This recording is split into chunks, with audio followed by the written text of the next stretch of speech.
تو تالاب بنائے گئے, اس میں مچھلیاں لا کے ڈالی گئیں, جب کسٹمر آتا تو بھی زندہ مچھلی پکڑ کے کھلا دی جاتی. یہ بھی کامیاب نہیں ہوا تجربہ. غور کیا گیا بھائی کیا مسئلہ ہے, ہم تو فریش فش کھلا رہے ہیں ان کو, انہی کے سامنے پکڑ کے دیتے ہیں, پھر بھی کامیاب نہیں ہے یہ. تو اندازہ ہوا کہ جی جو سمندر میں یہ ان کی حرکت ہے نا وہ بہت زیادہ ہے. تالاب میں تو ایک چھوٹا سا فاصلہ ہے, ڈسٹینس بہت کم ہے, ان کو موو کرنے کا زیادہ موقع ملتا نہیں ہے. تو سمندر کا ماحول کیسے بنائے بھائی تالاب میں؟ تو کیا کیا کہ جی 8-10 مچھلیاں ہیں, ایک شارک مچھلی لا کے چھوڑ دی. وہ ایک شارک ان کو پکڑنے کے لیے نا ہر وقت ان کے پیچھے. اب پوری ایک پکڑن پکڑائی شروع ہو گئی. وہ مچھلیاں کبھی ادھر بھاگ رہی ہیں اپنی جان بچانے کے لیے, کبھی ادھر بھاگ رہی ہیں. یہ تجربہ کامیاب ہوا اور الحمدللہ مچھلی میں ٹیسٹ پیدا ہو گیا, کیونکہ فیٹ بھی پیدا نہیں ہو رہا تھا, وہ ان کی ایکسرسائز بہت ہو رہی تھی. تو آپ سوچیں ایک تالاب میں 4 مچھلیاں ہوں اور ایک شارک ہو, ان 4 کا کیا حال ہوا. اس کو اگر الٹا کر دیں, مچھلی ایک ہو اور شارک مچھلیاں 4 ہوں. تو ایک جو میرڈ آدمی ہے نا, شادی شدہ, اس کی مثال ایسے ہی ہے کہ وہ تالاب میں ایک مچھلی ہے اور بیگم کی مثال ہے شارک. وہ ہر وقت اس کو ٹریس کرتی ہے, کہاں جا رہے ہو, ابھی تک پہنچے کیوں نہیں. تو جس کے زیادہ بیویاں ہوں گی تو سمجھ لیں کہ مجھے اب یہاں کہہ رہے تھے کہ آپ تو اس میں ذرا موٹے لگتے ہیں, آپ تو بڑے باریک سے ہیں. تو ہم نے کہا جتنے ہیں اس پہ بھی اللہ کا شکر ادا کریں. آپ اگر اس پروسیس سے گزرے تو اتنے بھی نہیں رہیں گے. تو ہمیں کیا ملتا ہے سیرت میں رسول اللہ صلی اللہ علیہ وسلم کی؟ سب سے پہلی بات تجارت کی فضیلت. تجارت کی اسلام میں بہت فضیلت ہے. میں عرض کر رہا تھا کہ یہاں سیالکوٹ میں ایک تاجر تھے, میں بھول گیا وہ کون تھے. مجھے یہ بھی ہوتا ہے کہ وہ کہیں گے یار ہم سے کھانا بھی کھا لیا آپ نے اور پھر بھول گئے, کھا کے بھول گئے. تو جو بھی اگر یہاں موجود ہیں تو ان سے معذرت. تو میں نے ان سے کہا آپ کی منتھلی ارننگ کتنی ہے؟ انہوں نے بتایا کہ جی اتنے لاکھ یا اتنے کروڑ جو بھی تھی. تو میں نے کہا اگر آپ محنت کر کے اس کو ڈبل کر لیں, 1 کروڑ کما رہے ہیں 2 کروڑ کر لیں. انہوں نے کہا ضرورت نہیں ہے, کیونکہ اس میں میرا اچھا گزارا ہو رہا ہے, میں 1 کروڑ روپے کماتا ہوں, یا 10 لاکھ یا 20 لاکھ جو بھی تھی, تو مجھے ضرورت نہیں ہے 1 کروڑ کی, اس کو میں ڈبل کروں, مجھے اس کی ضرورت نہیں ہے. میں نے کہا 1 کروڑ کی ضرورت ہے آپ کو جو آپ کما رہے ہیں, کیا اس کی ضرورت ہے؟ وہ سوچ میں پڑ گئے. میں نے کہا ضرورت انسان کو 2 وقت کی روٹی کی ہے, ایک سر چھپانے کے لیے اس کو جگہ مل جائے. نبی صلی اللہ علیہ وسلم نے فرمایا کہ جس شخص کو سر چھپانے کے لیے جگہ مل جائے, جسم کسی بڑی بیماری سے محفوظ ہو اور 2 وقت اس کو کھانا مل جائے, تو ایسے ہے جیسے پوری دنیا کی دولت سمیٹ کر اللہ نے اس کے قدموں میں ڈال دی. وہ ناشکری نہیں کر سکتا کہ میرے پاس کم ہے, اللہ کا دیا بہت کچھ ہے. تو میں نے ان سے کہا کہ آپ کی جو ارننگ ہے وہ یہ بھی بہت ہے, آپ کو اس کی ضرورت نہیں ہے, لیکن اس کے باوجود اسلام تجارت کی ترغیب کیوں دیتا ہے؟ آپ اس لیے نہیں کما رہے کہ آپ نے کھانا ہے, آپ قوم کے لیے کمائیں. مسلمان تاجر اگر مضبوط ہوگا, اس سے اسلام مضبوط ہوگا, اس سے مسلمان مضبوط ہوگا, اس سے آپ کا کنٹری مضبوط ہوگا. رسول اللہ صلی اللہ علیہ وسلم کی صحیح حدیث ہے, آپ نے فرمایا المؤمن القوی خیر احب الی اللہ من المؤمن الضعیف. فرمایا طاقتور مومن اللہ کو زیادہ محبوب ہے کمزور مومن سے. علماء نے اس حدیث کی تشریح میں یہ لکھا ہے کہ یہاں طاقت سے صرف جسمانی طاقت مراد نہیں ہے, سائنس اور ٹیکنالوجی کی طاقت ہے, معاشی طاقت ہے, ساری طاقتیں اس میں داخل ہیں. اس لیے کہ پاورفل آدمی, طاقتور آدمی وہ کچھ کر سکتا ہے جو کمزور آدمی نہیں کر سکتا. اگر ہمارے مسلمان تاجر نہ ہوتے تو ملک کا تو اور دیوالیہ نکل جاتا, ہمارے دینی مدارس بند ہو جاتے, ہمارے جو رفاہی ادارے چل رہے ہیں جن میں تاجر لوگ تعاون کرتے ہیں وہ سارے ادارے تباہ ہو جاتے. ہم ہر وقت کشکول لے کے غیروں کے آگے کھڑے رہتے. یہی وجہ ہے کہ نبی صلی اللہ علیہ وسلم کے دور میں بڑے بڑے تاجر تھے. حضرت عثمان رضی اللہ تعالیٰ عنہ, ہمارے یہاں جامعۃ الرشید میں اس پہ تحقیق ہوئی کہ رسول اللہ صلی اللہ علیہ وسلم کے دور کے جو تاجر تھے ان کے پاس سرمایہ کتنا تھا. تو آج کے لحاظ سے اربوں روپے بنتے ہیں. حضرت ابو بکر صدیق رضی اللہ تعالیٰ عنہ کا سرمایہ, حضرت عثمان کے پاس سرمایہ اربوں روپے کے تھے. آپ دیکھیں نا, ایک موقع پہ نبی صلی اللہ علیہ وسلم اعلان کر رہے ہیں تبوک کے موقع پر, حضرت عثمان 100 گھوڑے یا 300 گھوڑے پیش کر رہے ہیں. گھوڑا اس زمانے کی لینڈ کروزر تھی, تو یہ 400 گھوڑے 400 اونٹ دے دینا, یہ اس کی علامت ہے کہ آپ کے پاس کروڑوں اربوں روپے کے سرمایے تھے. ہمارے نبی نے کبھی حضرت عثمان سے یہ نہیں کہا کہ آپ نے اتنی دولت رکھی ہوئی کیوں ہے, کبھی بھی نہیں کہا. قرآن مجید میں سورہ نور میں اللہ تعالی نے کیا فرمایا, رجال لا تلہیہم تجارت ولا بیع عن ذکر اللہ واقام الصلاۃ, ہمارے کچھ نیک بندے ایسے ہیں کہ تجارت ان کو اللہ کی یاد اور نماز سے غافل نہیں کرتی. دیکھیں اعتدال کیا ہے, اللہ نے یہ بھی نہیں کہا کہ ہمارے کچھ نیک بندے ہیں جو بزنس میں ایسا لگتے ہیں کہ نماز کو بھول جاتے ہیں, یہ بھی نہیں, یہ بھی غلط ہے. یہ بھی اللہ نے نہیں فرمایا کہ ہمارے کچھ نیک بندے ایسے ہیں جو بزنس کرتے ہی نہیں ہیں, ہر وقت مسجد میں اللہ اللہ میں لگے رہتے ہیں. یہ بھی نیک بندوں کی تعریف اللہ نے نہیں کی. کیسا بیلنس اور اعتدال قرآن نے پیدا کیا کہ ہمارے نیک بندے وہ ہیں جو تجارت کرتے ہیں, خرید و فروخت کرتے ہیں, لیکن یہ خرید و فروخت نماز کے وقت پہ ان کو نماز سے غافل نہیں کرتی.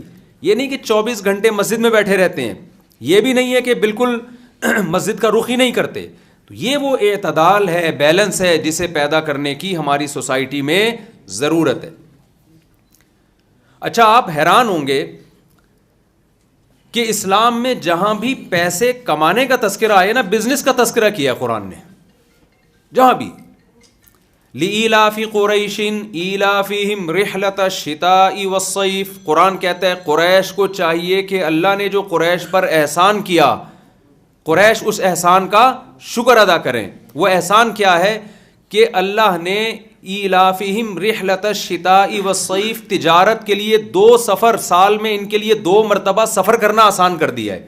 تو اللہ اہل قریش اور عربوں پر جو اپنا احسان بتا رہے ہیں, وہ کیا احسان کہ تم گرمیوں میں بھی بزنس کرتے ہو اور تم سردیوں میں بھی بزنس کرتے ہو. بتائیے اس سے بزنس کی فضیلت ثابت ہو رہی ہے کہ نہیں ہو رہی ہے؟ عام طور پہ کسی کا بزنس سردیوں میں چلتا ہے, گرمیوں میں نہیں چلتا. کسی کا گرمیوں میں چلتا ہے اور سردیوں میں نہیں چلتا. اگر آپ میرا ساتھ دیں گے نا, تھوڑا گردن ہلا کے یہاں ہوں کر کے, مجھے لگے گا میں ٹی وی میں نہیں آ رہا, میں سامنے بیٹھا ہوں نا. بعض دفعہ ٹی وی میں کوئی پروگرام آ رہا ہوتا ہے تو کوئی رسپانس ہی نہیں مل رہا ہوتا نا اس میں. تو اللہ نے سمندر کی نعمت کو بیان کیا, وہاں بھی اللہ نے فرمایا لِتَبْتَغُوا مِن فَضْلِهِ, تم سمندر کو مسخر کیا تاکہ تم اللہ کی روزی تلاش کرو, سمندر سے تجارت کرو. تو قرآن میں, حدیث میں ہمیں جہاں بھی ملتا ہے مال کمانے کا ذریعہ, وہ تجارت ملتی ہے, بزنس ملتا ہے. یہ جو ملازمت کا طریقہ ہے نا, یہ ہمارے ہاں انگریزوں کے آنے کے بعد دفتروں میں جب کلرکوں کی ضرورت پڑی تو وہاں آ کے یہ ملازمت کا سیٹ اپ شروع ہوا ہے. خود ہمارے نبی صلی اللہ علیہ وسلم نے بزنس کیا.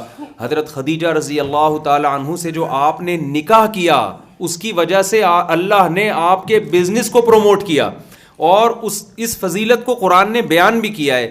الم یجدک یتیما فآوی ووجدک ضالا فہدی ووجدک عائلا فاغنی, اے نبی آپ مسکین تھے, اللہ نے آپ کو غنی کر دیا. تو غنی کیسے کیا؟ حضرت خدیجہ تاجر تھیں, حضرت خدیجہ کے پاس مال بہت تھا, آپ کو ایماندار تاجر چاہیے تھا جو اس مال کو ایمانداری کے ساتھ انویسٹ کر سکے.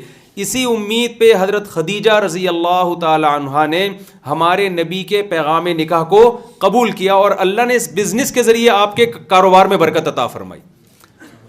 تو معذرت کے ساتھ اس سے شادی بھی ثابت ہو رہی ہے. اگر اس زمانے میں ایک شادی کا رواج ہوتا, یہ درمیان میں تھوڑا سا گریوی کراچی کی زبان ہے, یہ پتہ نہیں آپ سمجھتے نہیں سمجھتے, یہ موضوع سے ہٹ کے تھوڑی سی 2 منٹ کی بات. یہاں کوئی میرڈ خاتون بیٹھی ہیں تو ان سے معذرت. تو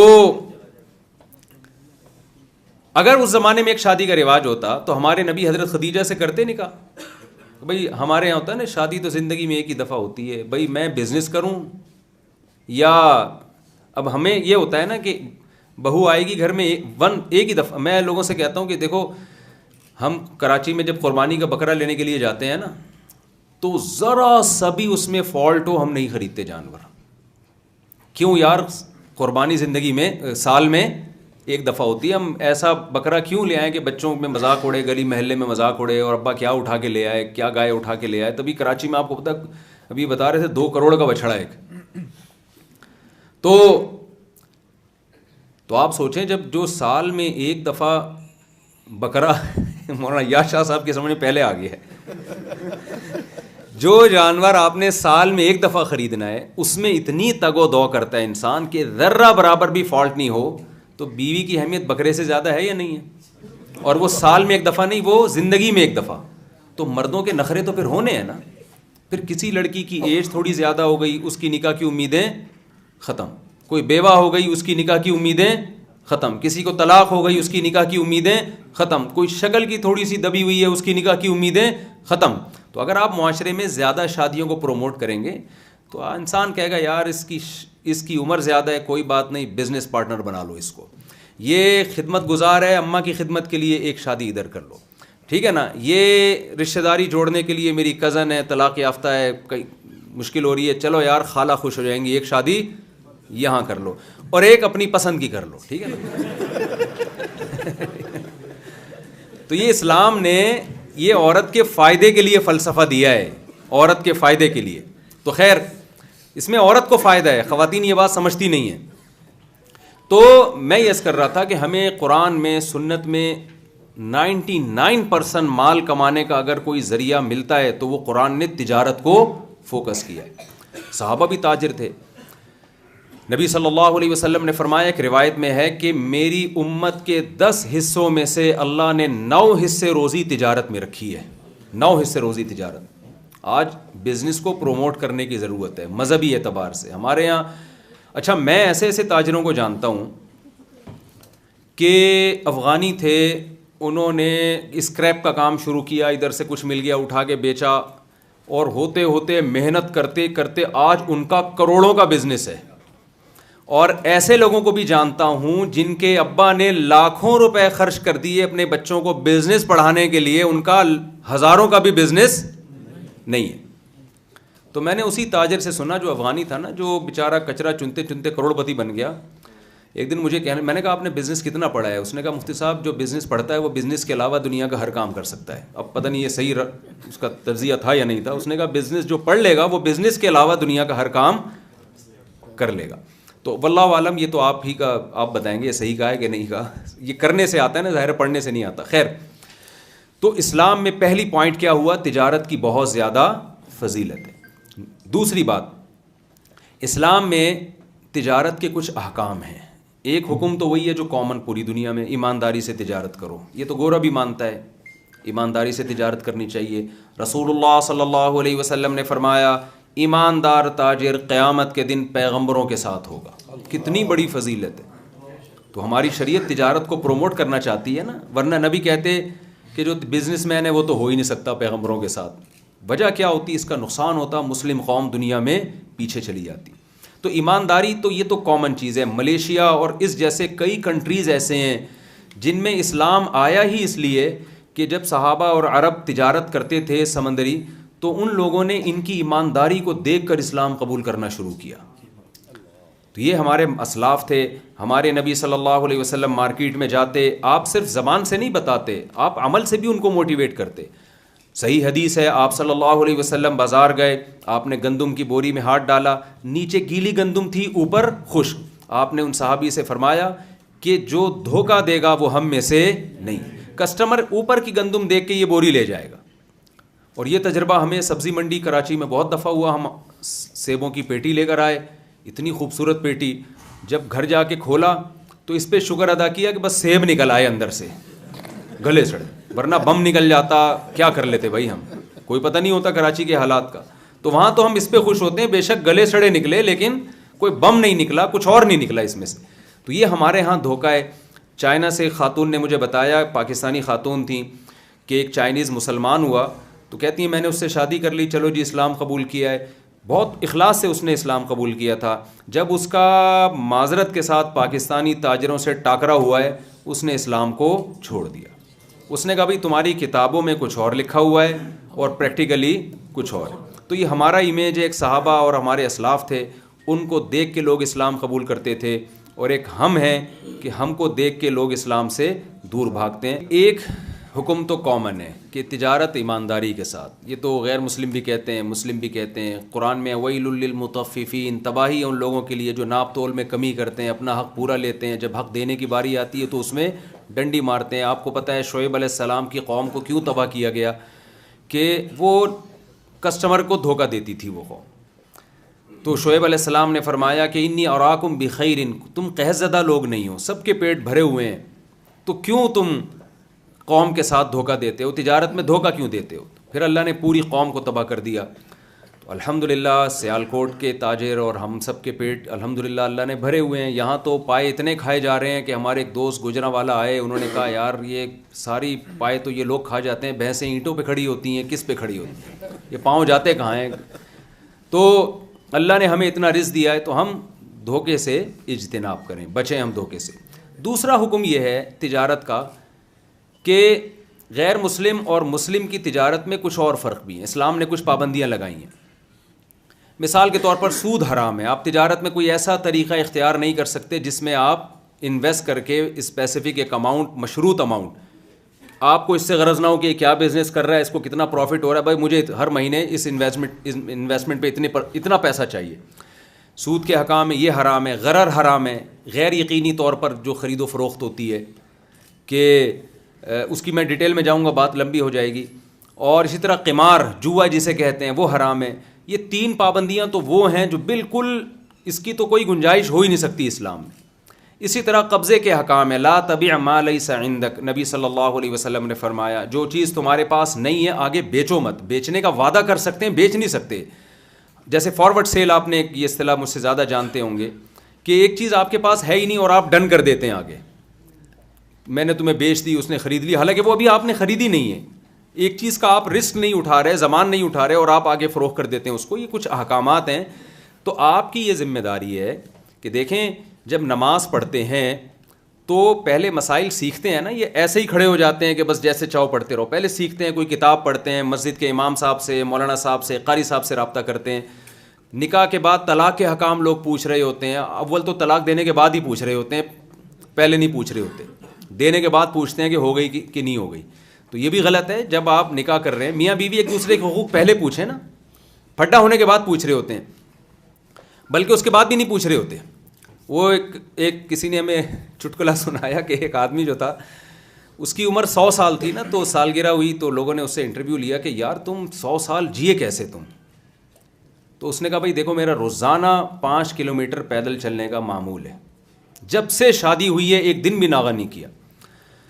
دوسرا سوال اس سے بھی بڑا کھڑا ہو گیا سوال کہ بھائی روزانہ ڈیلی اتنی پابندی پاکستان میں کون کر سکتا ہے, یعنی ہم تو پنکچوئل نہیں ہے نا بہت سارے کاموں میں, تو تم نے ڈیلی 5 کلومیٹر تم نے پابندی سے واک کر کیسے لی. کہتا ہے بھائی میری شادی جب ہوئی نا تو دلہن سے ایگریمنٹ ہوا کہ جب بھی ہمارا پھڈا ہوگا, جھگڑا ہوگا, جس کی غلطی ہوگی وہ معافی بھی مانگے گا اور 5 کلومیٹر پیدل بھی چلے گا.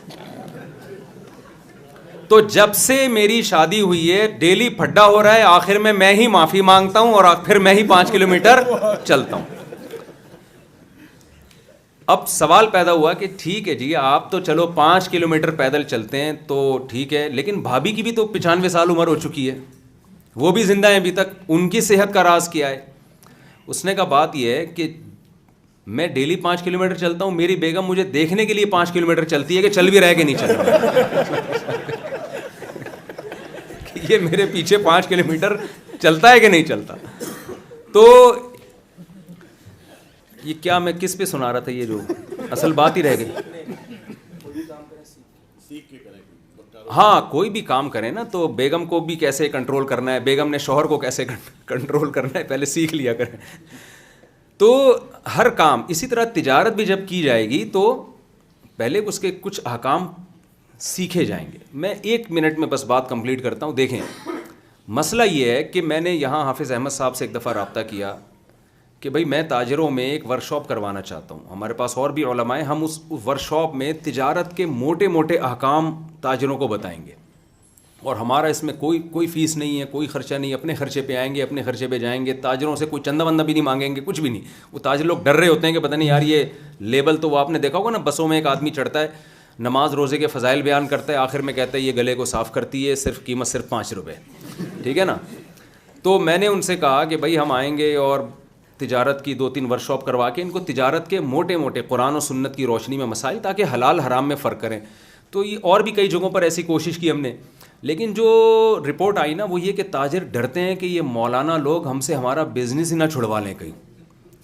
وہ ڈرتے ہیں کہ یار اسلام میں ایسی پابندیاں کہ ابھی تو ہمیں پتہ نہیں ہے, ہم کما رہے ہیں, پتہ چلا انہوں نے فتویٰ دے دیا یہ بھی حرام ہے, یہ بھی حرام ہے, یہ بھی حرام ہے, تو ہم تو روڈ پہ آگے بیٹھ جائیں گے, سوسائٹی میں سروائیو بھی نہیں کر سکیں گے.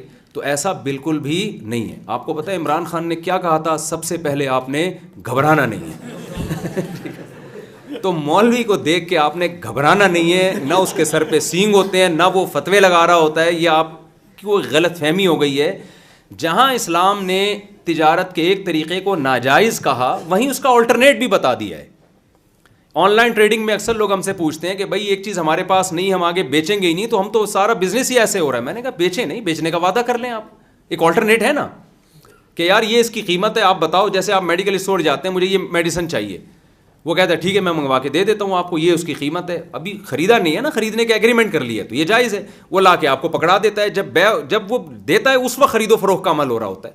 تو وہ ایسا کوئی طریقہ نہیں ہے کہ آپ سے تجارت چھڑوا دی جائے. آلٹرنیٹ ہوتا ہے, ایک جائز طریقہ ہوتا ہے. خیر, ابھی میں آپ سے چند باتیں اور اس کے مضمون کے علاوہ عرض کرنا چاہوں گا. دیکھیں, یہ تو میں نے آپ کے سامنے کچھ بات عرض کی ہے کہ اسلام میں تجارت کی فضیلت ہے اور کچھ اسلام میں تجارت کے احکام ہیں. ایک حکم تو پوری دنیا میں کامن ہے, بھائی دھوکہ نہیں دینا, ایمانداری سے تجارت کرنی ہے. دوسرا حکم کیا ہے, تجارت کے مسائل آپ نے سیکھنے ہیں. تو یہ عزم کرتے ہیں کہ نہیں کرتے؟ مولویوں سے لوگ صرف اپنے مطلب کی باتیں پوچھ رہے ہوتے ہیں, وہ باتیں جو ان کے اگینسٹ جا رہی ہوتی ہیں وہ نہیں پوچھ رہے ہوتے. تو وہ اگینسٹ نہیں جائے گی, آپ کی تجارت میں انشاءاللہ اور زیادہ سدھار پیدا ہو جائے گا اور آپ کو اطمینان ہو جائے گا کہ میں حلال ہی کما رہا ہوں. دوسری بات, جو ہمارا سفر ہوا ہے, میں تقریباً 10 دن سے کراچی سے نکلا ہوا ہوں, اور پہلی دفعہ میں نے بیانات کے علاوہ کسی اور ٹاسک کے لیے, میرے سفر 2 ہی وجہ سے ہوئے ہیں دنیا میں جب بھی ہوئے ہیں. 99% جو میرے سفر ہوئے ہیں وہ بیانات کے لیے ہوئے ہیں, 1% جو میرے سفر ہوئے رشتہ تلاش کرنے کے لیے ہوئے ہیں. ٹھیک ہے نا, ٹھیک ہے. تو اس کے علاوہ مجھے نہیں یاد پڑ, یا کہیں ریلیٹیو سے ملنے کے لیے چلے گئے. یہ میرا پہلا سفر ہے جو کسی اور کے لیے ہو رہا ہے. پاکٹ ویلفیئر ٹرسٹ یہ میرا ٹرسٹ نہیں ہے, لیکن مجھے اس پہ ٹرسٹ ہے. جب ملک میں سیلاب آیا, آپ کو پتہ ہے 2011 میں بھی یہ تباہی آئی تھی, پورے ملک میں ایک بہت بڑی تباہی آئی تھی سیلاب کی صورت میں. ہم چونکہ کراچی میں اندرون سندھ آنا جانا ہوتا ہے, وہاں ہم نے اپنی آنکھوں سے تباہی دیکھی. تو اس وقت مجھے احساس پیدا ہوا کہ بھئی یا تو میں اپنا کوئی ٹرسٹ بناؤں, یا کوئی ایسا ٹرسٹ جس پہ اعتماد کیا جا سکے, اس کو ہم پروموٹ کرنے کی کوشش کرتے ہیں. یہ بات آپ مجھ سے زیادہ سمجھتے ہیں کہ ہمارے ہاں بہت سے ٹرسٹ یا بہت سے رفاہی ادارے بنتے ہیں بلیک منی کو وائٹ کرنے کے لیے. اس میں دو رائے تو نہیں ہو سکتی نا. ایسے بھی ہوتا ہے کہ جی آپ گاڑیاں منگوا رہے ہیں ٹرسٹ کے نام پہ, کسٹم پے کیے بغیر, اور پھر وہ بیچ کے آپ پیسے کما رہے ہیں. ہمارے ہاں ایمانداری بہت ہی کم ہے. میرا خیال ہے آپ لوگوں کے علاوہ کی بات کر رہا ہوں میں, کہ ایماندار تاجر, ایماندار لوگ بہت مشکل سے ملتے ہیں. تو اب آپ بتائیے کہ ایمانداری کا ریشو جب اتنا کم ہے تو ٹرسٹ پہ کیسے ٹرسٹ کیا جا سکتا ہے؟ میں لوگوں سے کہتا ہوں کروڑوں اربوں روپے کمانے کا بہترین, آپ لوگ تو خام خواہ میں بزنس کر رہے ہیں نا, آپ 4 دیواری کھڑی کریں اور 2-4 یتیم بچوں کو لا کے رکھ لیں آپ اس میں. حقیقت میں یتیم ہونا بھی ضروری نہیں ہے, شکل سے یتیم لگیں, وہ شکل سے ایسے لگیں کہ یتیم ہے. تو دیکھیں آپ کے پاس کتنا چندہ آتا ہے. کون پھر آڈٹ کرنا ہے اگر, تو کسی اکاؤنٹنٹ کو بٹھائیں, کچھ پیسے اس کو پکڑا دیں, جو کہیں گے وہ رسید بنا کے دے دے گا. تو یہ تو ہمارے ملک میں ہو رہا ہے. تو بہت سارے ٹرسٹ ایسے ہیں جو قابل ٹرسٹ نہیں ہیں, ان پہ اعتماد نہیں کیا جا سکتا. تو پاکٹ ویلفیئر ٹرسٹ کے ساتھ پھر میں نے, کیونکہ مجھے پتہ چلا ہمارے شاگرد ہیں, جامعۃ الرشید کے پاس آؤٹس ہیں, تو ان کو ہم نے کئی سال پڑھایا ہے, ان پہ اعتماد تھا. لیکن میں نے کہا میں جب تک اپنی آنکھوں سے کام دیکھوں گا نہیں, اس وقت تک میں آپ کو پروموٹ نہیں کروں گا. دیکھیں جب انسان مشہور ہو جاتا ہے تو اس کے ذریعے بھی منجن بکوائے جاتے ہیں اپنے. مجھے پتہ ہی نہیں ہوتا کہ میں کب فروخت ہو رہا ہوں. ابھی انہوں نے کہا نا کہ لوگ آپ سے ملنے کی کوشش کرتے ہیں, صرف ملنے کی نہیں, چکھنے کی کوشش بھی کر رہے ہیں اب لوگ آج کل مجھ سے, ٹھیک ہے نا, کہ مفتی صاحب کو چکھ کے دیکھیں کیسے ہیں, ٹھیک ہے نا, اتنا چمٹ رہے ہوتے ہیں. تو کاروبار پروموٹ کرنے کے لیے, ٹرسٹ کو پروموٹ کرنے کے لیے پیسوں کی بھی آفریں کی گئی ہیں مجھے کہ آپ صرف 5 منٹ کا کلپ ریکارڈ کروا دیں, لفافے میں اتنے پیسے آپ کو دے دیے جائیں گے, ہمارے ٹرسٹ کو پروموٹ کر لیں. اس طرح کی آفریں بھی آئی ہیں. میں نے کبھی ایسی آفر کو قبول نہیں کیا. بھائی میں کیوں, جب تک مجھے 100% کسی پہ اعتماد نہیں, اگر اعتماد ہوگا تو میں فری میں اس کو پروموٹ کروں گا. تو ان کے ساتھ جب میرا سفر ہوا, تھر میں ہم گئے, وہاں میں نے کنویں دیکھے, سولر پلیٹیں دیکھیں, کنویں جو جھگیوں میں کنویں بنائے ان لوگوں نے, وہاں سولر پلیٹیں لگائیں تاکہ موٹریں خود کفیل ہوں, لوگوں پہ بجلی کے بل کا بوجھ نہ آئے. ان گاؤں کے لوگوں کے چہروں پہ ہم نے خوشی کے آثار دیکھے تھر کے ریگستانوں میں. اور وہاں مکتب بنائے, ایک چھوٹا سا اسکول بنا دیا, چھوٹا سا مدرسہ بنا دیا, قاری صاحب کی تنخواہیں جاری کر دیں. وہ پسماندہ علاقے جہاں ایجوکیشن کا کوئی تصور نہیں کر سکتا, ٹرسٹ نے اپنی خدمات الحمدللہ وہاں پہنچائیں. اور یہ وہ وقت ہے جب ٹرسٹ کو زیادہ لوگ جانتے نہیں تھے.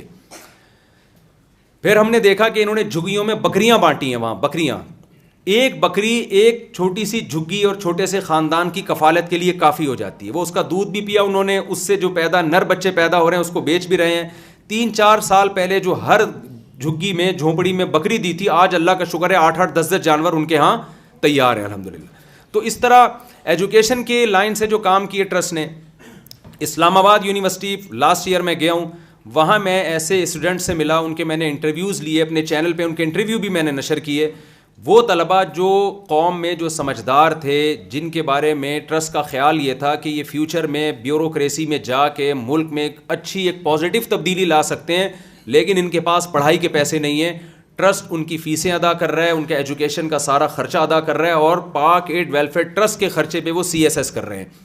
اور یہ وہ لوگ ہیں جن سے ایگریمنٹ لیا گیا ہے کہ CSS کرنے کے بعد جب آپ کی ارننگ شروع ہوگی تو آپ نے بھی اپنی طرح کے 1 یا 2 فرد کو CSS کروانا ہے. اور یہ سلیکٹڈ افراد ہوتے ہیں, ایسا نہیں ہے کہ قوم میں کسی کو بھی پکڑا ہو CSS کرا لی, کل وہ ہمارے لیے ایک مصیبت بن سکتا ہے. تو اتنا بہترین ویژن جو ایک جامعۃ الرشید کا ویژن ہے. آپ نے دیکھا نا کہ لوگ مولویوں سے ڈرتے کیوں ہیں, وجہ کیا ہے کہ مسٹر میں اور مولوی میں جو فرق ہے نا وہ بہت بڑھتا چلا جا رہا ہے.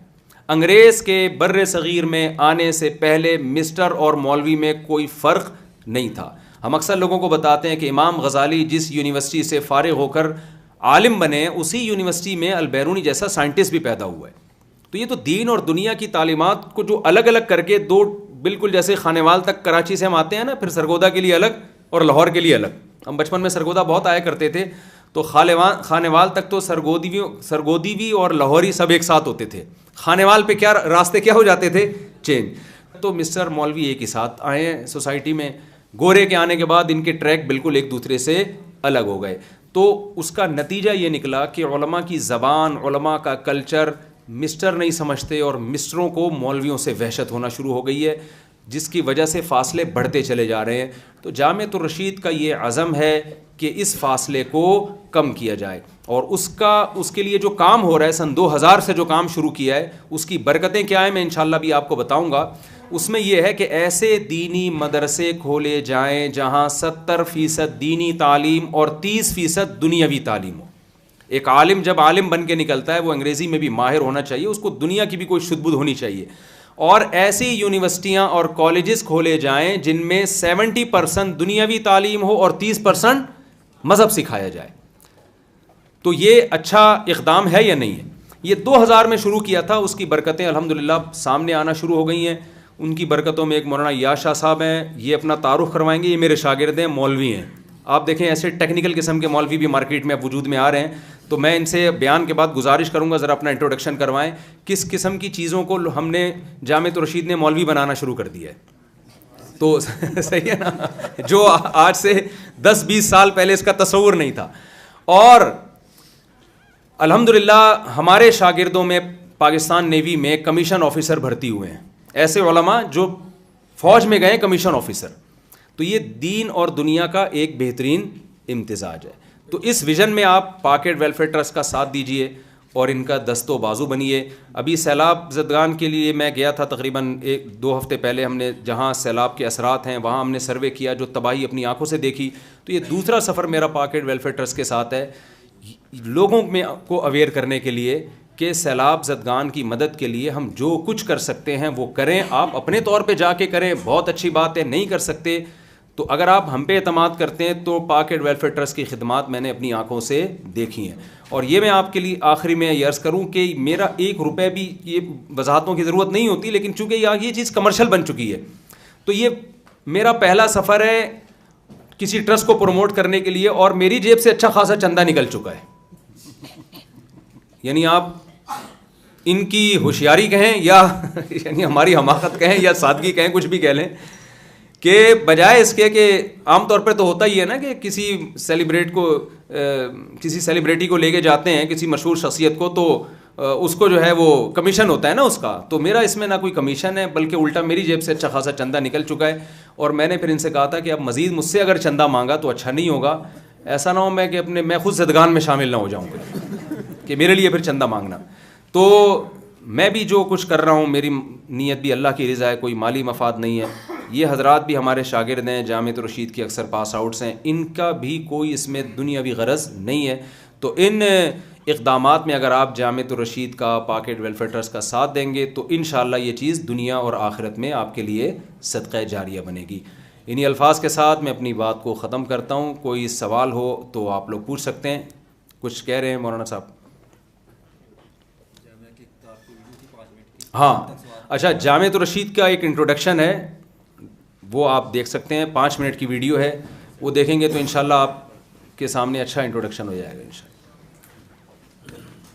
مختصر کی گفتگو ابھی جاری ہے, سوالات میں بھی جاری رہے گی. سوالات آپ جمع کروا سکتے ہیں. دین کے اندر رہتے ہوئے اچھا بزنس کرنے کی باتیں بتائیں. میں آپ سے ایک, اور شاید کچھ ایسے لوگ ہیں جو ہمارے چیمبر میں نہیں آتے, ان کے لیے, کہ جیسے آپ نے کہا کہ مسٹر اور مولوی کا کنیکشن ہونا چاہیے, ایسے ہی سیالکوٹ چیمبر نے بزنس مین اور جو تھوڑے سے دنیاوی طور پہ غریب لوگ ہیں ان میں کنیکشن پیدا کرنے کے لیے ایک خود روزگار ٹرسٹ قائم کیا ہوا ہے, جس میں ہم ہنرمند لوگوں کو بلا سود قرضے دیتے ہیں. اور ماشاءاللہ ہم نے ہزاروں فیملیز کو آج تک وہ قرضے دیے ہیں. اور ریسنٹلی ہم نے اب گاؤں میں جو ہماری مائیں بہنیں ہیں وہ سارا دن گاؤں کی زندگی شہر کی زندگی کی نسبت اتنی بیزی نہیں ہوتی, تو ہم نے ان کو بھینسیں دینی شروع کی ہیں. تو وہ ان کا دودھ بیچ کے وہ ہمیں پیسے بھی واپس کرتے ہیں. نیکسٹ ایئر وہ دوبارہ ہمیں کچھ پیسے دے کے دوبارہ ہم ان کو بھینس دے دیتے ہیں, اور لوگوں کی زندگی میں آسانیاں پیدا ہوئی ہیں.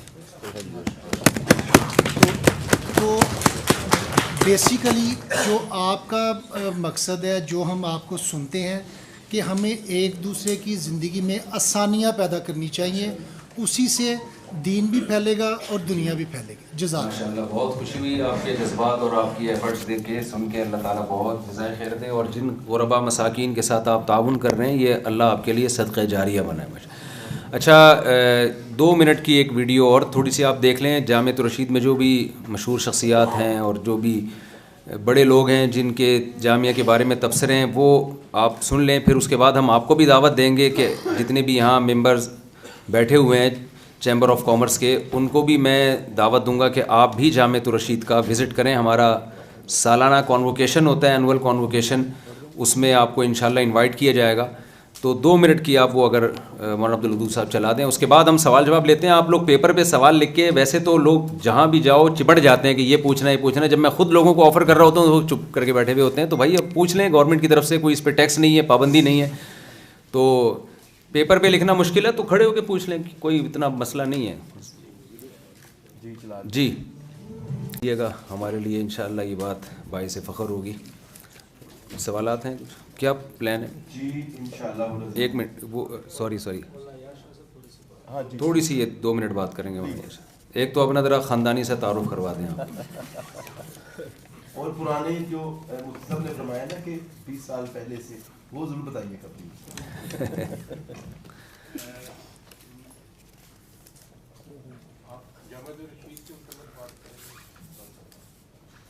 نہیں یہ اپنا تعارف تعارف کرانا ہے انہوں نے اپنا, یہ مفتی صاحب کے ساتھ آئے ہیں. لیکن کنسرن آپ جامعۃ الرشید کے ساتھ ڈائریکٹلی ہیں. جی جی جی جی کائنڈلی مجھے تھوڑا سا یہ بتائیے گا کہ آج کل جتنی بھی آپ بھی این جی اوز کی اس میں لسٹ میں آ جاتے ہیں جی, اور این جی اوز کی بھی جو ہے وہ آج کل پاکستان میں کافی مانیٹرنگ اور کافی سختی جو ہے نا کی جا رہی ہے. کیا آپ بھی وہ کوئی تھوڑی سی مشکلات آپ کو بھی پیش آ رہی ہیں؟ اگر آ رہی ہیں تو آپ ان کو جی بتائیں ان کو ذرا. کس طریقے سے ڈیل کر رہے ہیں؟ بسم اللہ, بہت اچھا سوال ہے, بہت ویلڈ کویسچن ہے. بیسکلی اس وقت جو حالات چل رہے ہیں ملک میں, تو جو پاک ایڈ ویلفیئر ٹرسٹ ہے لیگلی اس کے تمام ایسپیکٹس کو دیکھا گیا ہے. ایک ڈپارٹمنٹ ہے اسلام آباد میں, ڈپارٹمنٹ آف فلانتھرپی, اس کے تحت 300 ایسے پورے پاکستان میں ادارے ہیں جو کہ سیف چیریٹی کے لیے شمار کیے جاتے ہیں. سو سیف چیریٹی میں اپنے ڈونیشن کی ان چیریٹیز کو اور ڈونیشنز کو سیف رکھنے کے لیے, ان کو کسی بھی خطرے سے باہر رہنے کے لیے یہ ڈپارٹمنٹ وجود میں آیا ہے کہ پہلے جو چیریٹیبل آرگنائزیشن ہے اس میں انرول ہوگا تو وہ ڈپارٹمنٹ اس کی تمام تر کوئریز کریں گے, اس کے بارے میں ریسرچ کریں گے, پھر اس کو اس میں شامل کریں گے. تو پاک ایڈ ان 300 میں موجود ہے, آپ جائیں ان کے ڈپارٹمنٹ آف فلانتھرپی میں تو یو ول فائنڈ پاک ایڈ. دوسرا یہ ہے کہ ٹیکس ایگزمپشن سرٹیفکیٹ بھی پاک ایڈ کے پاس موجود ہے ایف بی آر سے. تیسرا یہ ہے کہ جو انٹرنیشنل فنڈز ہے, انٹرنیشنل ٹرانزیکشن بھی ہو سکتی ہیں, اس میں کیپیسٹی ہے. اس کا مطلب ہے کہ اسٹیٹ بینک کی طرف سے اور دیگر بینکس کی طرف سے بھی یہ سرٹیفکیٹ دینے کے لیے بھی انہوں نے اپنا ہوم ورک کیا ہوا ہے. اور چوتھا یہ ہے کہ پاکستان گورنمنٹ کے ساتھ رجسٹرڈ بھی ہے. تو جتنے بھی لیگل اسپیکٹس ہیں اس کا خیال رکھا گیا ہے پورا. تو no worries, it's a safe charity organisation. میں استاد محترم کے حکم سے اپنے تعارف کر دوں. میرا نام سید ایاز احمد شاہ ہے اور میری schooling P F degree college سے ہوئی اور میری پوسٹ گریجویشن جنرل مینجمنٹ میں ماسٹرز کیمبرج یونیورسٹی انگلینڈ سے ہے. ایک مارکیٹنگ میں میرا M B A I M S Peshawar سے, اسلامک بینکنگ اینڈ فائنانس میں ایم بی اے کامکس کراچی سے, اسلامک ایجوکیشن میں ماسٹرز پشاور یونیورسٹی سے, اور پی ایچ ڈی میری اسلامک مینجمنٹ میں کراچی یونیورسٹی سے ہے. دینی تعلیم جامعۃ الرشید سے, اور مفتی کا کورس بھی کراچی کے ایک مدرسے سے کیا ہے. 2006 سے جامعۃ الرشید کے ساتھ میرا تعلق ہے, وہاں پڑھا بھی. آج کل پبلک ریلیشن اور ایکسٹرنل افیئرز ڈپارٹمنٹ کا ڈائریکٹر ہوں اور ساتھ میں پڑھا بھی رہا ہوں. پروفیشنلی کچھ 6 سال میں ہوٹل مینجمنٹ سے وابستہ رہا. پی سی سے اپنے کیریئر کا آغاز کیا, پھر انٹر کانٹیننٹل دبئی کی طرف, پھر انٹر کانٹیننٹل لنڈن کی طرف, پھر کنسلٹنسی کے اندر آیا. فائنینشیل کنسلٹنٹ تھا میں سینٹرل لنڈن میں یو اے ای کے مارکیٹ کے لیے. پھر اگر کوئی دبئی آتا جاتا ہو تو پیرس گیلری سے واقف ہوگا. پیرس گیلری میں 4 سال برانڈ مینیجر رہا. جی سی سی کنٹریز میرے پاس رہی, واچز ڈویژن کو میں دیکھتا تھا. اس کے بعد مولوی بنا, عالم بنے, اور جامعۃ الرشید کے ساتھ ہیں اس وقت. اس وقت میرا کام یہ ہے کہ مختلف جو یونیورسٹیز ہیں, نیشنل یونیورسٹیز اور انٹرنیشنل یونیورسٹیز, تو ان کا لنک جو گیپ ڈیولپ ہوا ہے اس کو برج کرنا سوسائٹی اور مولویوں کے درمیان, تاکہ مولوی جس طریقے سے سوسائٹی کے لوگوں سے دور بھاگتے ہیں تو سوسائٹی کے لوگ مولویوں سے دور بھاگتے ہیں ایک دوسرے کو نہ جاننے نہ پہچاننے کی وجہ سے. تو یہ آپ دیکھ رہے ہیں, یہ جو پریسٹ وغیرہ آئے تھے رومانین یونیورسٹی سے, امریکن یونیورسٹیز سے, یو کے سے, تو یہ اس محنت کا نتیجہ ہے جو ہم وہاں جا کر کرتے ہیں. اور وہاں ابھی میں 2 مہینے پہلے امریکہ میں تھا, تو وہاں 1-2 یونیورسٹیز کے ساتھ ہمارے ایم او یو سائن ہو چکے ہیں. ہم نے تقریباً 289 مولویوں کو M Phil P H D کے لیے پاکستان میں اور باہر کی یونیورسٹیوں میں بھیجا. مطلب میکینیکل انجینئر آپ کو آج کل عالم ملے گا, آپ کو کیمیکل انجینئر عالم ملے گا, آپ کو میڈیسن ڈاکٹر عالم ملے گا, آپ کو بی ڈی ایس عالم ملے گا, آپ کو اکنامکس میں پی ایچ ڈی کرنے والا عالم ملے گا. اور پوری انٹرنیشنل یونیورسٹیز کے ساتھ مل کے یہ الحمدللہ تو یہ گیپ اس طریقے سے برج ہو رہا ہے. پاک ایڈ کا ایک اچھا خاصا بجٹ اس پر بھی خرچ ہو رہا ہے کہ کس طریقے سے یہ گیپ کور کیا جائے. یہ جو نیچرل ڈیزاسٹر ابھی اس وقت آیا ہے, فگرز تو اس کی کافی زیادہ ہیں, تو اس سے پہلے یہ ان ڈیٹیلڈ منصوبے میں تھا. لیکن اس وقت چونکہ ہمارے پاک ایڈ کے پاس اس وقت سب سے زیادہ ورک فورس موجود ہے, 20,000 پلس والنٹیئرز ہیں ان کے, جو کہ مختلف حصوں میں 34 مقامات پر پاکستان میں کام کر رہے ہیں. کیونکہ یہ ہمارے اپنے گریجویٹس ہیں اور ہر ایک گریجویٹ کے ساتھ 10, 100, 500, 1000 تک کے لوگ وہ کنیکٹڈ ہیں. تو گویا کہ یہ سارے والنٹیئرز ہمارے اپنے ہیں. دوسرا کہ پارک ایڈ کا یہ ایک مزاج ہے کہ یہ صرف اپنے گریجویٹس کے ساتھ کام کرتا ہے, کیونکہ جتنی بھی ٹرانزیکشنز ہوتی ہیں وہ یہ چاہتا ہے کہ بالکل کانفیڈینشیل بھی رہیں اور جو ہم یہ کانفیڈنٹ بھی اس پر رہیں. تو اس لیے بہت سی کمپنیوں کے ساتھ ہم کام نہیں کرتے جہاں ہمارے ڈائریکٹ گریجویٹس انوالو ہوتے ہیں, کیونکہ انٹرنلی ہم ان سے آڈٹ کرتے ہیں, پھر ایکسٹرنل کمپنی ہمارے آڈٹ کرتی ہے. ابھی یہ بات قبل از وقت ہے. بہرحال وی آر ایکسپینڈنگ انٹرنیشنلی انشاءاللہ. یہ planning to get registered in U S as well and get registered in Canada and get registered in U K as well and we are in the middle of the process. So دعا بھی کریں اور اس کا دست و بازو بھی بنے, مورلی بھی, ایموشنلی بھی اور فائنینشلی بھی. Thank you very much. ہمارا جو ریہیبلیٹیشن کا پروجیکٹ ہے, لے لوں 1 منٹ اور لوں گا میکسیمم. اچھا بہت شکریہ. ہمارا جو یہ نیشنل ڈیزاسٹر کی مینجمنٹ تھی اس کو ہم نے 3 حصوں میں تقسیم کیا تھا. ایک تو وہ حصہ تھا جو کہ ریسکیو میں ہم نے لگایا, تو وہ تو آپ کو پتہ ہے کہ اس وقت جو بھی ضرورت ہوتی ہے لوگوں کو ان سیلابی جگہوں سے نکالنے کے لیے. دوسرا جو فیز تھا وہ ان کو ٹیمپرری شیلٹر پرووائڈ کرنا تھا, ترپال وغیرہ ہوئے, خیمے وغیرہ ہوئے, ریڈی فوڈ ہوا, یا اس کے علاوہ جو کہ فوڈ دے کر ان کو راشن کے پیکیجز دینا. یہ تیسرا جو ہے یہ بہت امپورٹنٹ ہے and we are feeling the brunt in Karachi. ہوا یہ ہے کہ بہت سے ایسے سندھ کے لوگ وہ آئے ہیں, لوگوں کی سینکڑوں ایکڑوں کی جگہ تھیں, سوسائٹیوں کے لیے پورا ایم ڈی اے وغیرہ سے اپروول لے چکے تھے اور راتوں رات ٹرکیں آ کر وہاں پہ قابض ہو گئیں. تو کروڑوں اربوں روپے لگانے کے بعد آپ کو پتہ ہے کہ پاکستان میں جگہ کی خریداری کے علاوہ جب آپ سوسائٹی لانچ کریں تو جگہ سے 4 گنا زیادہ آپ کو ڈپارٹمنٹس کو کھلانا پڑتا ہے اس کو لیگلائز کرنے کے لیے. تو انہوں نے جب وہ لانچنگ کے فیز میں تھے آگے اس پر قبضہ ہو گئے, اور وہ لینڈ مافیا آپ کو پتہ ہے کہ they are just waiting for the opportunity to grab it. انہوں نے اپرچونیٹی گریب کی اور کچھ لوگوں نے وہاں سے ٹرک بھر بھر کے لوگوں کو بلایا, وہاں بٹھا دیا. دوسرا یہ ہے کہ یہ لوگ آئے اور بے روزگار تھے, پیٹ تو کچھ مانگتا ہے, تو اسٹریٹ کرائمز بہت شروع ہو گئے کراچی میں. اسنیچنگ, ہمارے اپنے دوست ہے اس کے بیٹے یا ایک ہی بیٹا تھا, اس کو اسنیچنگ کرتے ہوئے موبائل میں پس و پیش کرتے اس کو گولی مار دی, وہ بیٹے سے ہاتھ دھو بیٹھے. تو ایسے کئی واقعات ہوئے ہیں. تو عرض کرنے کا مقصد یہ تھا کہ یہ لوگ اب بڑے شہروں کا رخ کریں گے. ہم جتنے سکون سے اپنے شہروں میں بیٹھے ہوئے ہیں شاید اس سکون سے پھر ہم بیٹھے نہ رہیں, کیونکہ بے روزگاری تو ہے, اور ویسے پہلے سے ہی پاکستان میں بے روزگاری ہے, یہ اور آئیں گے. تو ان کی ریہیبلیٹیشن اور ریکنسٹرکشن کے لیے یہ بہت ضروری تھا کہ ان کے لیے کوئی پلان کیا جائے. ویسے بھی اللہ کے حبیب صلی اللہ علیہ وسلم کی جو سیرت ہم دیکھتے ہیں, سنت مبارکہ دیکھتے ہیں, تو نیشنل ڈیزاسٹرز میں بہت طریقوں سے آپ صلی اللہ علیہ وسلم نے ریہیبلیٹیشن کے لیے بھی کام کیا.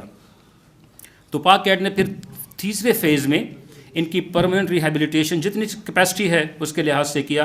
اب تک تقریباً 100 کروڑ سے پلس کا کام ہو چکا ہے ان 2 چھوٹے فیزوں میں, اور الحمدللہ تقریباً 120 کروڑ کا کام ہوا ہے ابھی تک.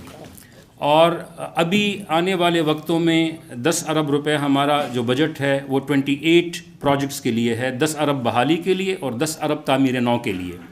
تو یہ 28 ڈفرینٹ پروجیکٹس ہیں جو کہ فرسٹ ہینڈ انفارمیشن پر بیسڈ ہیں, اور این ڈی ایم اے اور پی ڈی ایم اے کے ساتھ نیشنل جو ڈیزاسٹر مینجمنٹ اتھارٹیز ہیں and provincial disaster management authorities ہیں ان کے ساتھ رہتے ہوئے ہم کام کر رہے ہیں. پورا ڈیٹا ان سے لیا گیا ہے, اور پھر ہمارے اپنے جو والنٹیئرز ہیں وہ جگہ جگہ پر ہیں. تو فرسٹ ہینڈ انفارمیشن کے ذریعے سے یہ 28 پروجیکٹس ڈیزائن کیے گئے ہیں, اور آپ سے دعا ہے کہ اللہ پاک قبول بھی فرما لے اور اس کو پایہ تکمیل تک پہنچانے کے لیے اللہ پاک ہمت بھی عطا فرمائے.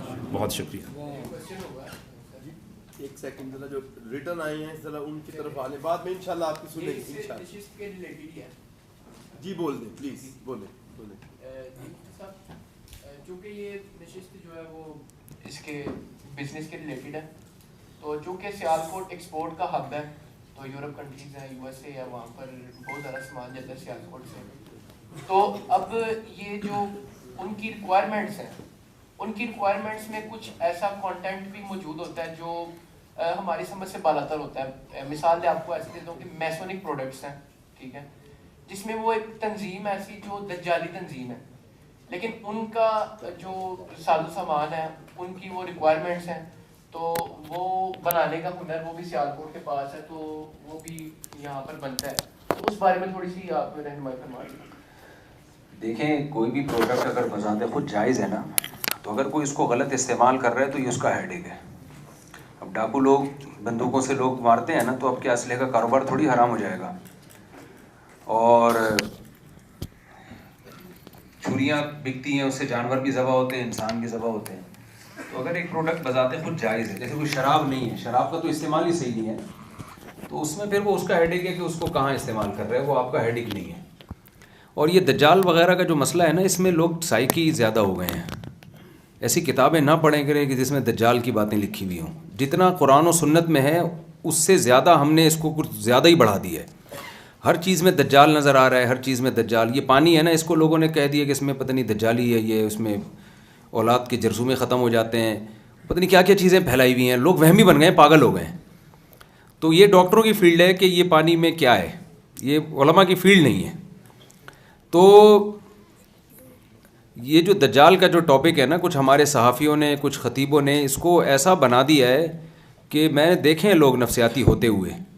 تو آپ سے کوئی چیز خرید رہا ہے، کوئی یہودی ہے یا کوئی بھی ہے، آپ دیکھیں یہ جائز چیز خرید رہا ہے ناجائز خرید رہا ہے.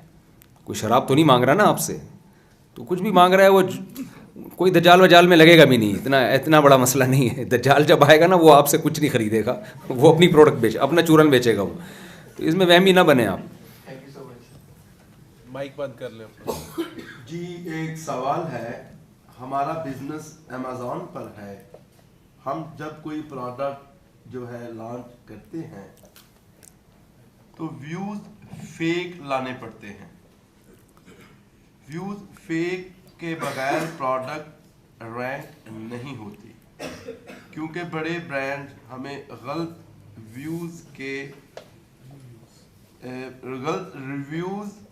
دے کر پروڈکٹ ڈی رینک کروا سکتے ہیں. فیک ویوز کے بارے میں وضاحت فرمائیں. دیکھیں فیک ویوز کے بدلے میں اگر آپ کو کوئی کمیشن مل رہا ہے تو وہ تو ناجائز ہے، کیونکہ وہ تو خالصتاً دھوکہ ہے نا. لیکن اگر فیک ویوز کے بدلے میں آپ اپنی پروڈکٹ بیچنے میں کامیاب ہو جاتے ہیں تو پروڈکٹ کی جو پیسے آپ کو ملیں گے وہ ناجائز نہیں ہوں گے. جو کام غلط ہے اتنا غلط ہوگا نا. اس کی مثال ایسے جیسے جعلی سرٹیفکیٹ بنا کے آپ کہیں جاب لے لیتے ہیں، تو جاب میں جو آپ کو تنخواہ ملتی ہے وہ جعلی سرٹیفکیٹ کی نہیں ملتی، اس کام کی ملتی ہے. وہ کام اگر جائز ہے تو ارننگ جائز ہے. ہاں یہ ہے کہ آپ کو 2 نمبر سرٹیفکیٹ بنانے کا گناہ ملے گا. لیکن اگر کمیشن ہی سرٹیفکیٹ بنانے کا ہے تو 2 نمبر چیز کے جو کمیشن ہے وہ بھی ناجائز ہے پھر.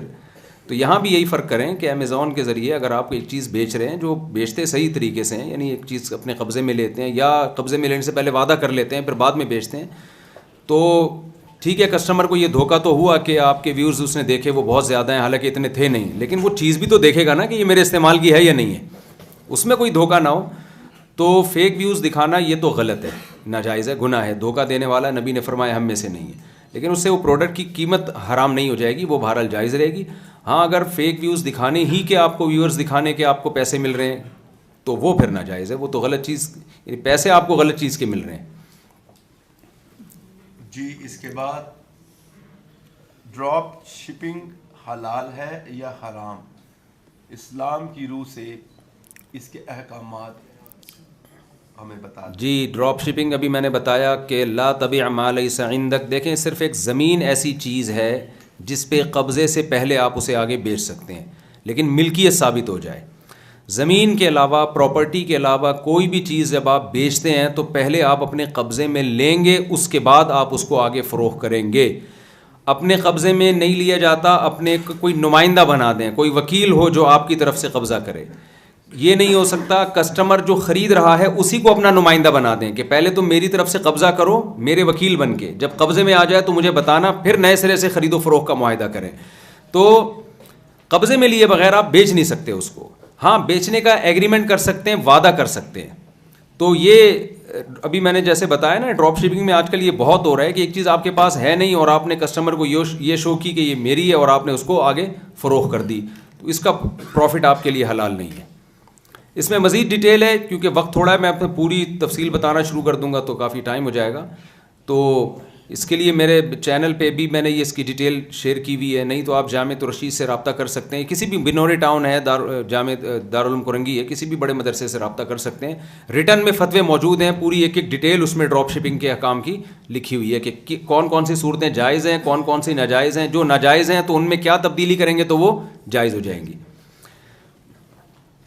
جی اس سے اگلا سوال ہے, شرٹ پر کسی کپڑے پر جانور یا انسان کی تصویر بنوا کر ہم بیچتے ہیں, یہ کسٹمر کی ریکوائرمنٹ ہوتی ہے, تو کیا یہ جائز ہے؟ جانور یا انسان کے چہرے کی تصویر جو پرنٹ ہوتی ہے وہ بنانا جائز نہیں ہے. یہ تو گناہ, اگر چہرے کی تصویر بالکل واضح ہے اور اس کی کوئی ضرورت بھی نہیں ہے. ایک تو تصویر کی ضرورت ہوتی ہے نا, یہاں تو ضرورت بھی نہیں ہے, لیکن اس کی پھر وہی مسئلہ ہے کہ وہ یہ عمل تو ناجائز ہوگا, لیکن اس ٹی شرٹ کی قیمت ناجائز نہیں ہوگی, کیونکہ قیمت اس تصویر کی نہیں مل رہی ہے, آپ کو ٹی شرٹ کی مل رہی ہے, تو اس کی قیمت ناجائز نہیں ہوگی. ہم ایک دفعہ موبائل خریدنے گئے تو وہ بار بار, میرے ساتھ ایک دوست تھے, وہ بار بار کہہ رہا تھا کہ یہ ڈبے کے ساتھ 80,000 کا, ڈبے کے ساتھ 80,000 کا. تو میرے ساتھ دوستوں نے کہا ڈبہ خود رکھ لے, مجھے یہ 40,000 کا دے دے. تو ڈبہ مقصود نہیں ہوتا, وہ ایک یہ شو کرنے کے لیے کہ بھئی چوری کا نہیں ہے.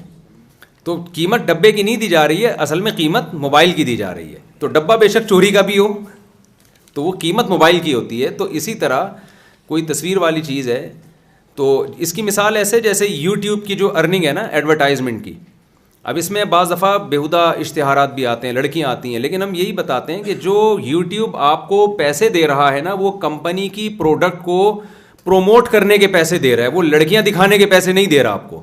تو وہ عمل تو یقیناً ناجائز ہے کہ اس ایڈورٹائز میں یہ جو لڑکیاں آ رہی ہیں بے پردہ ہو کے, غلط ہے یہ, لیکن اس کی ارننگ حرام اس لیے نہیں ہے کہ وہ آپ کو پروڈکٹ کو پروموٹ کرنے کے پیسے مل رہے ہیں آپ کو. تو یہ فرق علماء جانتے ہیں کہ کب ارننگ حرام ہوتی ہے, کب عمل. ایسے جیسے موبائل کی دکان میں آپ نے کسی خوبصورت سی لڑکی کو لا کے بٹھا دی, اب سارے کسٹمر تو ادھر ہی آ جائیں گے نا, لیکن اس سے ارننگ کو حرام نہیں کہیں گے, کیونکہ ارننگ تو اس موبائل بیچ کے مل رہی ہے آپ کو. ہم اس عمل کو تو ناجائز کہیں گے, لیکن ارننگ کا حلال ہونے کا تعلق ایک الگ چیز سے ہے, اور عمل کے جائز ناجائز ہونے کا تعلق ایک عمل چیز سے. تو اس ٹی شرٹ کی قیمت ناجائز نہیں ہوگی, لیکن یہ عمل بہرحال غلط ہے. جی اگلا سوال ہے, انگیجمنٹ کے بعد کیا واٹس پر یا ملاقات, سلام دعا یا فون پہ بات کرنا جائز ہے یا نہیں؟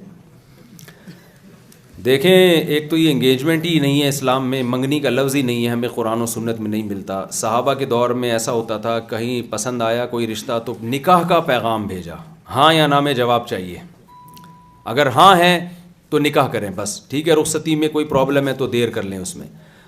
ہاں نہیں ہے تو بس انکار. یہ جو 2-3 سال 1.5 سال منگنیاں چلتی ہیں, یہ ویسے ہی خلاف شرع ہے.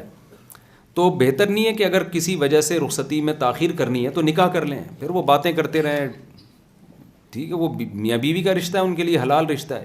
تو منگیتر سے گپے مارنا اور لمبی لمبی باتیں کرنا یہ جائز عمل نہیں ہے. اور پھر یہ وہی ہے کہ لوگ کہتے ہیں پہلے ایک دوسرے کو سمجھنا چاہتے ہیں. تو دیکھیں, میاں جب رشتہ وجود میں آتا ہے نا میاں بیوی کا, وہ لائف بالکل چینج ہو جاتی ہے, تو وہ سمجھ سکتے ہی نہیں ہیں. جن سوسائٹی میں ایک دوسرے کو سمجھنے والا کلچر چلا ہے نا, کہ ہم ایک دوسرے کو پہلے سمجھیں گے پھر شادی کریں گے, ان میں ڈیورس اور طلاق کا ریشو بہت زیادہ ہے. آپ اپنے ماں باپ کو دیکھیں, اپنے دادا دادی نانا نانی کو دیکھیں, کیسے آڑے ترچھے رشتے ہوتے تھے, لیکن وہ کہتے تھے کہ بھائی ڈولی آئی ہے تو جنازے کی کھٹولی نکلے گی. اب اکثر شادیاں ایسی ہوتی تھیں دلہن کو زندگی میں کبھی دیکھا ہی نہیں ہوتا تھا, تو وہ پھر بھی کامیاب ہوتی تھیں. تو وجہ کیا ہے کہ یہ نکاح کے بعد کا رشتہ اور پہلے میں بڑا فرق ہے. انگریزوں نے کیا کیا کہ نہیں جی ہم پہلے ایک دوسرے کو سمجھیں گے, تو اب نتیجہ نکلا کہ ان کے یہاں بچے پیدا ہو جاتے ہیں سمجھتے سمجھتے ایک دوسرے کو, اور وہ بچے پھر ابا اماں کی شادی میں تمبو لگا رہے ہیں, کرسیاں لگا رہے ہوتے ہیں بیٹھ کے نا. آپ نے دیکھا ہوگا یورپ میں کہ میرے ممی کی میرے ڈیڈی سے شادی ہو رہی ہے. تو اگر ہم اسی کلچر کو چاہتے ہیں سوسائٹی میں پروموٹ کرنا کہ بچے پہلے پیدا ہو جائیں اور ابا اماں کی شادی بعد میں ہو, تو بھائی پھر تو ٹھیک ہے, ایک دوسرے کو سمجھتے رہو بیٹھ کے. نہیں ہے تو یہ جو اللیگل ہے وہ اللیگل ہے, غیر قانونی ہے, اللہ کی طرف سے اجازت نہیں ہے. آپ اس منگنی کے رشتے کو نکاح کے رشتے میں تبدیل کریں. آپ جی ایک دوست نے پوچھا ہے کہ بٹ کوائن کے بارے میں آپ کا کیا پوائنٹ آف ویو ہے؟ بٹ کوائن کے بارے میں دیکھیں، بعض چیزوں میں علماء میں اختلاف اس لیے نہیں ہوتا کہ علماء اس کو سمجھ نہیں رہے ہوتے. بات یہ ہے کہ علماء کو جو گائیڈ کرنے والے اس فیلڈ کے ماہرین ہیں انہی کی رائے میں اختلاف ہوتا ہے. بٹ کوائن ظاہر ہے اس کے جو اس سافٹ ویئر کے جو انجینئرز ہیں علماء انہی سے پوچھیں گے نا کہ کیا بلا ہے یہ، تو وہ جب بتا دیں اس کو ایکسپلین کریں گے تو اس کے بعد علماء فتویٰ دیتے ہیں کہ یہ جائز ہے یا ناجائز ہے. جو بٹ کوائن کو ایکسپلین کرنے والے سائنٹسٹ ہیں انہی کو وہ بہت کنفیوزڈ ہیں، وہ صحیح طرح ایکسپلین نہیں کر رہے. میں نے پہلے بٹ کوائن کے بارے میں جائز ہونے کا فتویٰ دیا تھا، کیونکہ ہم جن سائنٹسٹ سے ملے پاکستانیوں سے انہوں نے ہمیں ایک گھنٹہ ہمیں سمجھایا یہ ایسے ایسے. ہم نے کہا یار اس میں تو کوئی ناجائز والی بات نظر نہیں آتی. میں نے ریکارڈ کروایا کہ یہ جائز ہے. پھر ایک اور آئرلینڈ میں ایک بہت ٹاپ 10 سائنٹسٹ میں ان کا شمار ہوتا ہے پاکستانی، دنیا کے 10 سائنسدانوں میں ان کا شمار ہوتا ہے. ان سے ہمارا رابطہ ہوا، انہوں نے مجھے ایکسپلین کیا کہ اس میں یہ. اس کے بعد میں نے کیا کیا، میں نے کہا بھائی یہ میں کل آج ایک چیز کو جائز کہہ رہا ہوں، کل پھر میں ناجائز کہہ رہا ہوں، لوگ پکڑ کے ہمیں ماریں گے. پہلے ہی لوگ مولویوں سے بہت بتکے ہوئے ہیں. تو میں نے کہا بھائی پہلے یہ جتنے سائنٹسٹ ہیں نا ان کو ایک رائے پہ جمع کریں، یہ ایکسپلین کریں، کسی ایک رائے پہ جمع ہو جائیں، اس کے بعد ہم فتویٰ دیں گے. تو میں نے پھر اس فتوے سے رجوع کیا. میں نے کہا بھائی میں اس بارے میں کچھ بھی نہیں کہتا، نہ اس کے جائز ہونے کا فتویٰ دیتا ہوں، نہ ناجائز ہونے کا فتویٰ دیتا ہوں. وجہ کیا ہے کہ اس سافٹ ویئر کے جو ماہرین ہیں وہ ہی کسی ایک بات پر متفق نہیں ہے. تو آپ نے کرنا ہے تو اپنے میرے کندھے پہ رکھ کے بندوق نہ چلائیں آپ، ٹھیک ہے نا، آپ خود کریں اگر آپ کو سمجھ میں آتا ہے. کیونکہ ایسا نہ ہو ہمیں بعد میں لوگوں نے کروڑوں روپے کما لیں اور پھر پتہ چلے جی حرام ہے تو کہیں گے یار اب ہم کیا کریں اب. تو اس لیے اس بارے میں مفتی تقی عثمانی صاحب تو خرید و فروخت کے مسائل میں بہت ماہر ہیں، انہوں نے بھی توقف اختیار کیا ہوا ہے. لیکن بہرحال یہ خطرات سے خالی نہیں ہے. یہ سونے کی وہ چڑیا ہے جو نظر تو آ رہی ہے لیکن اس سے ایسا لگتا ہے کہ کل فیوچر میں کوئی دھڑام سے جو ہے بہت سے لوگوں کا دیوالیہ ہونے والا ہے. اس کا خطرہ بہرحال موجود ہے. تو ایسے موقع پہ نبی صلی اللہ علیہ وسلم کی صحیح حدیث ہے، دع ما یریبک الی ما لا یریبک، جو مشکوک چیز ہے اس کو چھوڑ دو، جو یقینی ہے اس کو لے لو. تو مشکوک کام نہ کریں، مشتبہات سے اپنے آپ کو بچائیں، یہ زیادہ بہتر ہے.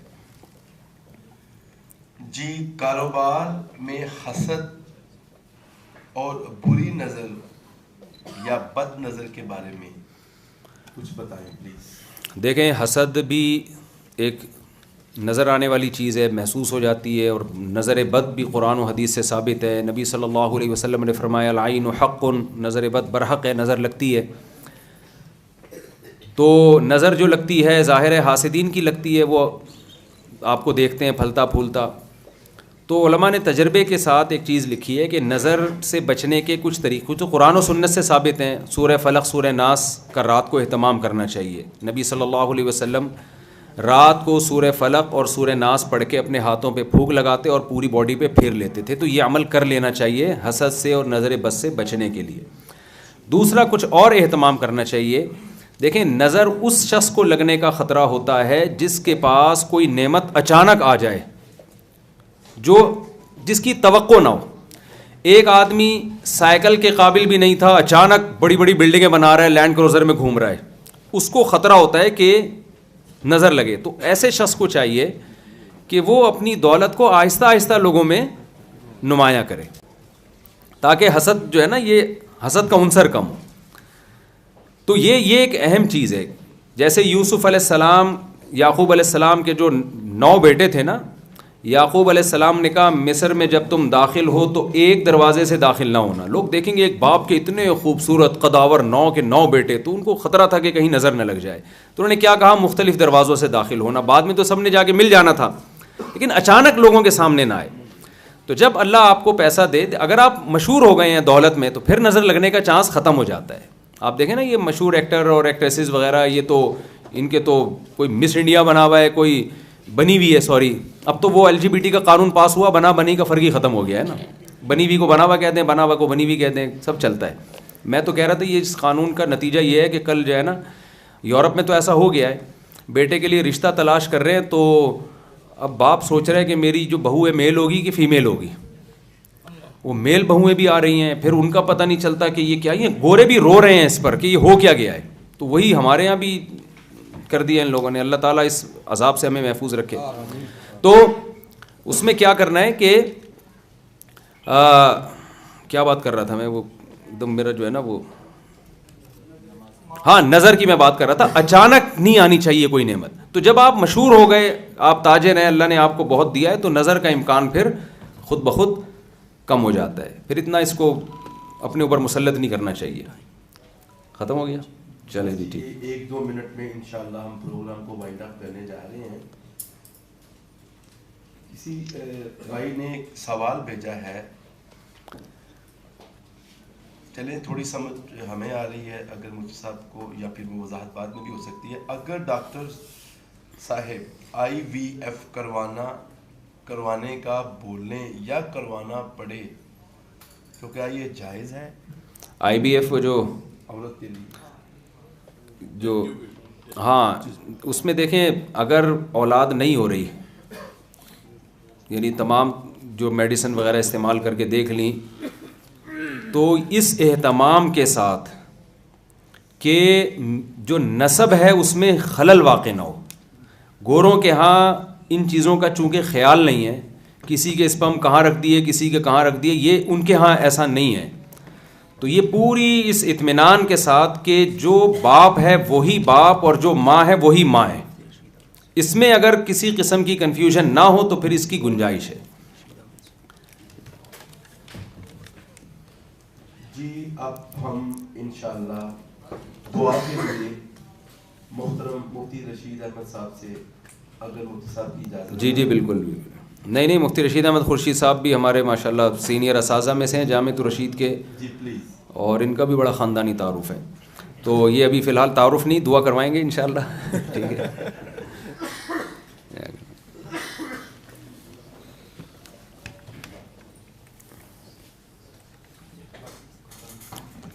یہ